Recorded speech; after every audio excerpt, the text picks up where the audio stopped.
this video popped up recently. I just saw it just yesterday, I think. Pretty sure. But yeah, let's check it out. AI generated images are getting too real. How real can we get? Let's see. Remember a few months ago where I showcased some really impressive AI art using Dream Booth that can copy any subject or any art style, and by using some really good fine-tuned models, you can generate some incredible art with just text. Well, 4 months later, people somehow made everything look so much better. From the extreme realism where the images just look like real people without the fake image glow that other AI will create, or illustrations that are so much more coherent and stylistic, making most of the ways that people suggest on how to identify AI art unusable. Oh man, you know what would be crazy? If we have an AI generated art anime and it looks pretty damn good, like detailed and polished, like that, like those images, right? Not that one. Like the image we just saw like this or some shit, and it looked just like crazy like this. Oh my god. And it moves like the head turns and everything while generated, and it looks, it's like a clean transition, like some Genshin Impact type shit. Oh my god, that'd be fucking stupid. Or illustrations that are so much more coherent. Like yeah, like have that like this background type feel, and the character looks like this. Stylistic, making most of the ways that people suggested on how to identify AI art unusable, especially with these new techniques. I just want to put a disclaimer on this video that this does go down the uncanny valley of mine where there is gonna be even more art style copying and potential for deepfake images, while everything is still improving over time. I am still figuring out how I feel about all these, but I also think everyone else deserves to learn about this because this is a technological advance. There literally is going to be some AI artists or whatever. Like, oh yeah, I copy my art style into this generator and now I can produce it and all that other stuff. And they probably, you know, of course, people are like, no, it's my art, no, it's my art, no, it's my art, type stuff, you know. But yeah, that's what I think is going to go down. You inevitably have to face. To quote a tweet, AI will not replace you. A person using AI will. And this is soon going to be the world that we live in. So maybe getting a better understanding of how everything works. They need to have that make items and make cars and shit. That's what we need to do. We need to have an AI make a car instead of having people make it and make claymation and all this other bullshit to make cars and smooth out this and do all this little shit for the car companies. They do. I think they do like AI generated like machines and you know, computer format like Forza and stuff like that. So that's how the damage will look and stuff. But they got to do it. Got to do actual tests physically to see if it actually holds up from time to time. It's pretty important too. Anyways, to get to this level of generated like we have like that art style right there. Oh my god, like where is it? Pretty important too. Anyways, to get to this like if we have something like this in an anime and it's not a real person, it'd be bruh. What? Yo, that'd be fucking crazy. I mean, we almost kind of had something similar to this. Looks like what was it, Chainsaw Man? But if they had this right here, this face model and stuff like that, and the AI generated a face, and they do all kinds of animation with their face and craziness. Oh. Level of generated realism or illustration, as Rome wasn't built in a day, we have to go back and start from the ideas of the X artists be like, what the fuck? Which I mentioned in a previous video, check it out if you haven't. Since Dream Booth is good at learning literally anything with a very small amount of data set, people started using Dream Booth to fine-tune on an art style or an object, which makes fine-tuning on the original Stable Diffusion models kind of obsolete because it takes so much more images, training time, and computational cost to do something that is only slightly better. So some people in the community got really creative and started merging Dream Booth and other fine-tuned models together and discovered that it works surprisingly well. That pretty much started a whole new wave of merging models together to create something that will contain the best parts of the merged models. However, merging models was not a new concept. It existed pretty early on, but because it is much more literally like what Apple does with the phone. That's literally what that's literally what the phone we do now. We just merge stuff together. It used to be for a phone, you call people on it, and it's a camera, it's your business call, it's you're paying bills, you can do all that shit. by located merging in all training or into one. fine-tuning, since you are just directly messing with the weights within the model architecture. People didn't really use it when Dream Booth just came out and made everything so easy. But as time passed, the more trial and error research was able to be made, so that good merges began to emerge around the middle of January and became popular ever since. There is a really good explanation of how different types of merging works. I'll link it down. We just need to see them make that into a video, make an image into a video, and it moves and it fucking runs and it attacks and then it poses. Oh, that's when it's really going. That's when really AI is going to be going fucking crazy. That's when people are going to be like, we need to copy our image and we need to sell this and copyright this.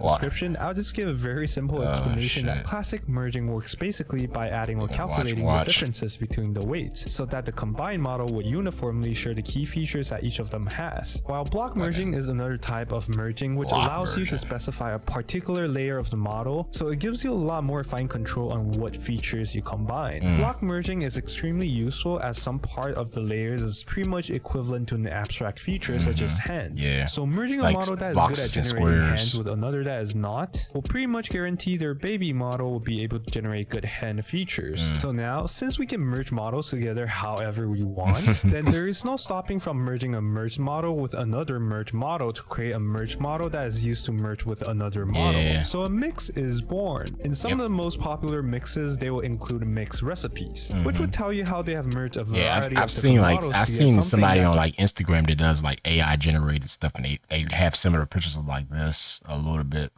and it just like it's one with big ass boobies though, but you know you get the gist. And generate details you would not be able to achieve with fine tuning. And there are mixes such as the orange mixes, which is one of the most popular illustration mix collections which you can try out. But here comes LoRa, a new approach released 2 months after Dream Booth. It was originally made with the purpose to reduce the storage and the time of fine tuning large language models, but some people saw its potential and it was implemented into Stable Diffusion to create something even more phenomenal than Dream Booth. To give you an idea of how LoRa works, usually any fine-tuning or Dream Booth would literally take your 7GB model and fine-tune the entire 7GB model. But instead, LoRa insert new layers into the architecture and uses those few layers to learn the goal of your fine-tune. Functionally, it is very similar to text conversion, so you train a trigger word with a subject for the AI to learn how it looks like. Then LoRa can regenerate the idea or the object with accuracy much better than textual inversion because it has a much deeper influence in the model. Even though its size is slightly larger than textual inversion, it is still much smaller than a fine-tuned Dream Booth model. LoRa has some very clever maths backing it up on why it works, so if you want to learn more about it, check out this Koi Boy video for a technical explanation and comparison with all the other methods. So it's pretty much like an AI learning. To get weirder here though. Some big brain individuals somehow figured out how to merge LoRa together with merged models, so you can merge LoRa with a model and merge it again with another LoRa and vice versa. So some really stylistic art began to pop out where it resembles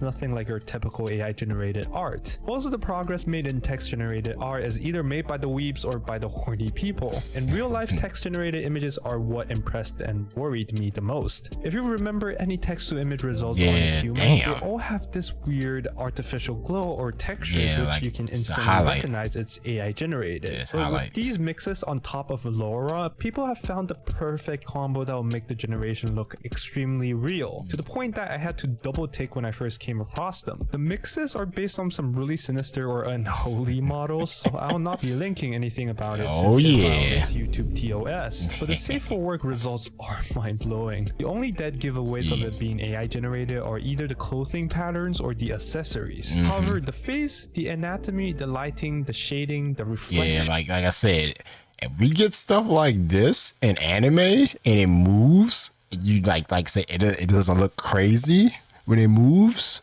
and it's smooth, bruh.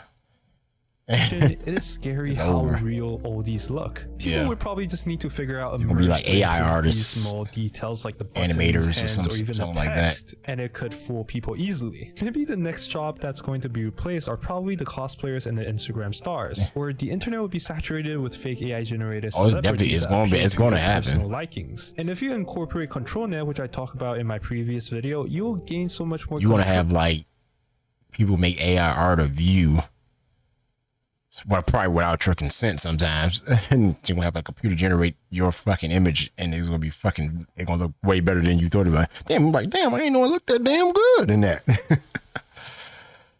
Oh yeah, it's gonna Pro be while terrible. generating with these AIs. The precision that you'll be able to generate is going to change the digital media landscape. It is also completely possible to fine-tune these extreme realism models with LoRa to a specific person, which in this case can be potentially as dangerous as deepfake. Yeah, like I said, that's gonna be really deep fake to generate once a model craziness. exists. Like I said, it's gonna be terrible. People gonna be like, "What the fake a brand new video versus 6 minutes training of a LoRa with your face, and anyone that obtains the model will be able to generate anything with your face on it infinitely. The future is gonna be extremely worrying and terrifying for some. Thank you so much for watching. A big shout out to like I said, that's gonna probably be the only thing that's going to stop AI generated stuff for face models, actual people, because that's what people going to do. Because that's, you know, humans going to do that. But I wonder if she looks, she gonna look in this outfit, or she gonna look naked, or this person gonna look fucking hot, or this guy's gonna look fucking how he's gonna look in this outfit, and all that shit. People like, they won't tell the difference between an AI or a fucking image, but you probably can see it slightly with like highlights and blurred images or something around that time. But yeah, stuff like this need the most. Oh my god, I just want to see stuff like, if stuff like this happen, I want to see this in animation form, in, like, you know, anime form, you know. You have Ichigo Kurosaki fight Goku in animation. I just want to see like different art style animation fight against another art style, and it blends itself in. Oh, that'd be real good to see. You have the old Croatia art style, and then you have like the new modern, maybe sharper lines ones versus, and then just compound together and tune together and to take pictures together. Oh, it fucking looks sick, probably. Kind of like, what is it, Jump Force or Victory Jump, whatever the hell it's called. Yeah, that'd be wild. Real life text generated images are what impress. That's gonna be fucking crazy to see. That's gonna be fucking nuts. But there you go. AI generated images are getting too real. Yes, it's gonna get wild and probably crazy until, you know, stuff to be done about it, and, you know, people will be like, "What the fuck?" But so far, yeah, we getting there. We are getting there indeed. All right, Legendary out.